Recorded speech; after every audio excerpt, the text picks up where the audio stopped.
UP विधानसभा चुनाव के दिन जैसे जैसे करीब आ रहे हैं, सियासी हलचल तेज हो गई है। सत्तारूढ़ बीजेपी मिशन 2022 को पार करने के लिए एक बड़ा दांव चलने की तैयारी में है।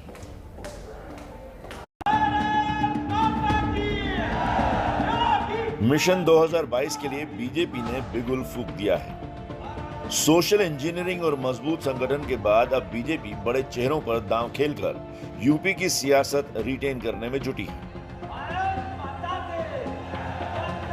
यूपी विधानसभा चुनाव में सरकार से लेकर संगठन तक बीजेपी के बड़े चेहरे चुनाव मैदान में उतरेंगे। सूत्रों के मुताबिक मुख्यमंत्री योगी आदित्यनाथ गोरखपुर, उप मुख्यमंत्री केशव प्रसाद मौर्य कौशाम्बी, उप मुख्यमंत्री दिनेश शर्मा लखनऊ, प्रदेश अध्यक्ष स्वतंत्र देव सिंह लखनऊ के आसपास और वरिष्ठ मंत्री डॉक्टर महेंद्र सिंह प्रतापगढ़ की कुंडा सीट से चुनाव लड़ सकते हैं। बीजेपी संगठन के मुताबिक पार्टी ने सभी बड़े नेताओं को अपनी अपनी विधानसभा सीटों पर सक्रियता बढ़ाने के संकेत भी दिए हैं।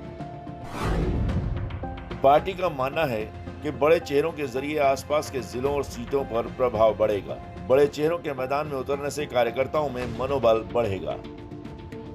यूपी में बीएसपी ब्राह्मण सम्मेलन के जरिए 2007 का फार्मूला दोहराने की कोशिश में लगी है, तो वहीं एसपी छोटी पार्टियों से गठबंधन कर सत्ता वापसी का रास्ता तलाश रही है। ऐसे में बीजेपी अपने सबसे बड़े चेहरों को मैदान में उतरवाकर अपना किला अभेद बनाने में जुटी है। तो यूपी विधानसभा चुनाव में जीत के लिए कोई कोर कसर नहीं छोड़ी जा रही है। बीएसपी, कांग्रेस और समाजवादी पार्टी ने पिछले कुछ दिनों से ब्राह्मण वोटर्स पर डोरे डाल रही है, तो वहीं बीजेपी की बेचैनी भी इसकी वजह से बढ़ी हुई नजर आ रही है। करीब 4 साल पहले गुजरात विधानसभा के चुनाव प्रचार की ये तस्वीरें आपको याद होंगी। जनेऊ के जिस मुद्दे पर गुजरात विधानसभा चुनाव में घमासान हुआ था, उसी सियासी जनेऊ का जिन्न यूपी विधानसभा में लौट रहा है, जिसकी शुरुआत बीजेपी सांसद रवि किशन ने कर दी है। किसी लालच में नहीं आता, तो ये लालच का झुंझुना बहन जी या मिश्रा जी जो दे रहे हैं, या समाजवादी पार्टी दे रही, या कांग्रेस भी देगी।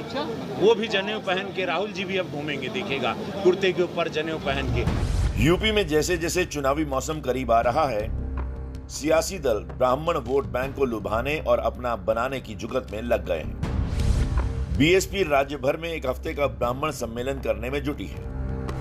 कांग्रेस यूपी को 6 ब्राह्मण सीएम देने की याद दिला रही है। समाजवादी पार्टी भगवान परशुराम की सबसे बड़ी मूर्ति बनाने का वादा कर रही है।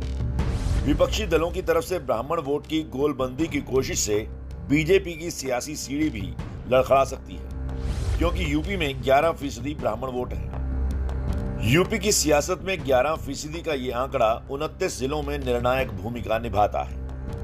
ऐसे में हर दल ही ब्राह्मण वोट बैंक पर डोरे डाल रहा है।